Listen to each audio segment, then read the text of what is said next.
इस वीडियो में हम रिटेनिंग वॉल के बारे में जानेंगे। जो बिल्डिंग के बेसमेंट एरिया में रिटेनिंग वॉल कैसे खड़ा होता है और उसका डिटेलिंग कैसे होता है और इसका स्टील किस तरह से है और फाउंडेशन से इसका किस तरह का स्ट्रक्चर होता है और क्यों यूज किया जाता है। आपको एक इमेज में दिख रहा होगा कि ये किसी तरह के एक्टिव प्रेशर को रिटेन करने के लिए रिटेनिंग वॉल यूज किया जाता है।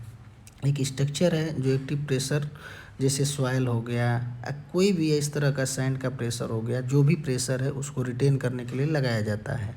आपको इस वीडियो में दिख रहा होगा कि ये सॉइल कटिंग होने के बाद ये आपका बेसमेंट के फाउंडेशन में कॉलम, ये फाउंडेशन है और इस फाउंडेशन से देखिए ये वॉल, स्टील का वॉल कॉलम एक दूसरे से कनेक्टेड खड़े हैं। आपको दिख रहा होगा ये रिटेनिंग वॉल का वर्टिकल स्टील खड़ा है और उसके साथ साथ उसके कॉलम है। रिटेनिंग वॉल में कॉलम भी इंक्लूडेड होता है और वो ऊपर की टॉप जो कनेक्टिविटी होती है उसको रिटेन करने के लिए बनता है। बेसिकली रिटेनिंग वॉल का स्टील इस तरह से ही फाउंडेशन से निकला जाता है और ये कॉलम के साथ कनेक्ट रहते हैं ताकि ऊपर का जो कैप होती है, कैप वो स्लैब भी हो सकती है या स्टेम के साथ जो भी कनेक्ट हो, वो कैप हो, स्लैब हो, किसी तरह का।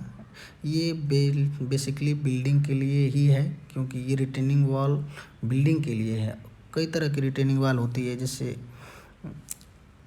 Gravity retaining wall, reinforce concrete retaining wall, concrete retaining wall. ये आपको एक पहले से कास्ट हुई वॉल आपको दिख रही है, ये रिटेनिंग वॉल है, ये कॉलम है और ये इस कॉलम के अंदर आपको एक कॉलम वो जो रिटेनिंग वॉल में दिख रहे थे पीछे वो इस बीम से कनेक्टेड है। तो जहाँ जहाँ ये बीम रिटेनिंग वॉल पे कनेक्ट कर रही है वहाँ वहाँ वो कॉलम दिख रहे थे आपको।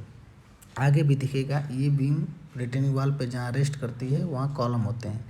चूँकि ये बिल्डिंग दूसरी बिल्डिंग से कनेक्ट हो रही है तो एक्सपेंशन जॉइंट के लिए दो रिटेनिंग वॉल के कॉलम एक साथ कनेक्ट है और उनके बीच में 50 mm का एक्सपेंशन जॉइंट दिया हुआ है। आपको दिख रहा होगा यहाँ से इस बिल्डिंग का रिटेनिंग वॉल अलग और इस बिल्डिंग का रिटेनिंग वॉल अलग और लाइन एक है और ये रिटेनिंग वॉल का स्टार्टर कास्टिंग किया जा रहा है। चूँकि स्टील फाउंडेशन कास्ट होने के बाद ऊपर आ गया है और इसका कास्टिंग होने वाला है। तो रिटेनिंग वॉल का कॉलम इसलिए है कि जो अपनी टॉप कैप या स्लैब है उसकी बीम को रेस्ट करने के लिए कॉलम दिया गया है। बाहर के एक्टिव प्रेशर के लिए ये वर्टिकल स्टील की वॉल जो है ये काम करती हैं। एक्टिव प्रेशर जिस तरह ये एरिया जो दिख रहा है आपको खाली है, ये फिल हो जाता है कास्टिंग होने के बाद, ये पूरी एरिया फिल हो जाएगी सॉइल से, सैंड से, लेकिन ये नेचुरल ग्राउंड लेवल से थोड़ा ऊपर ही रहेगा और ये पूरी फीलिंग होने के बाद इस मिट्टी का जो प्रेशर होगा इस वॉल पे लगेगा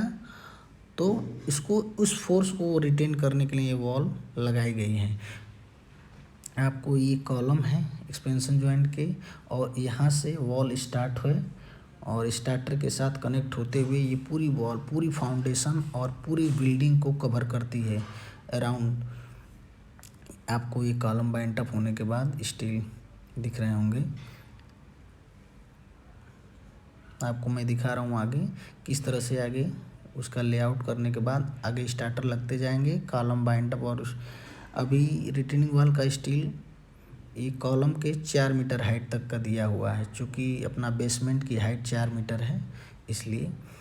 और ये कॉलम, ये वॉल आपको दिख रही होगी। इधर से कास्टिंग कंप्लीट होते जा रहा है, वो आगे की तरफ बढ़ रहा है। देखिए फाउंडेशन से ही निकला है स्टील। वर्टिकल स्टील जो वॉल की है वो 12 mm स्टील है वर्टिकल और कॉलम में 20 से 25 mm डाया का स्टील लगे हुए हैं और ये राफ्ट के साथ कनेक्ट है। ये पूरी राफ्ट कास्ट होने के बाद इसका जो ये इसके एक्टिव एरिया में जो है उसको बेस कहते हैं और जो इधर होता है ये अपना एरिया, ये इंटरनल फेस होता है। तो इंटरनल फेस में किसी भी तरह का सॉइल, सैंड या किसी भी चीज़ को एक्सप्लेंड होने से बचाने के लिए रिटेनिंग वॉल को लगाया जाता है। और ये पूरी बेसमेंट के अराउंड चारों तरफ, जैसे आपको दिख रही होगी बिल्डिंग के चारों तरफ रिटेनिंग वॉल होगी। केवल उसमें रैंप या किसी एक ओपनिंग के थ्रू ही बेसमेंट में रिटेनिंग वॉल में लगाई जाती है। आपको रिटेनिंग वॉल का स्टील भी दिखाएंगे आगे और भी जानकारी देंगे कई तरह की रिटेनिंग वॉल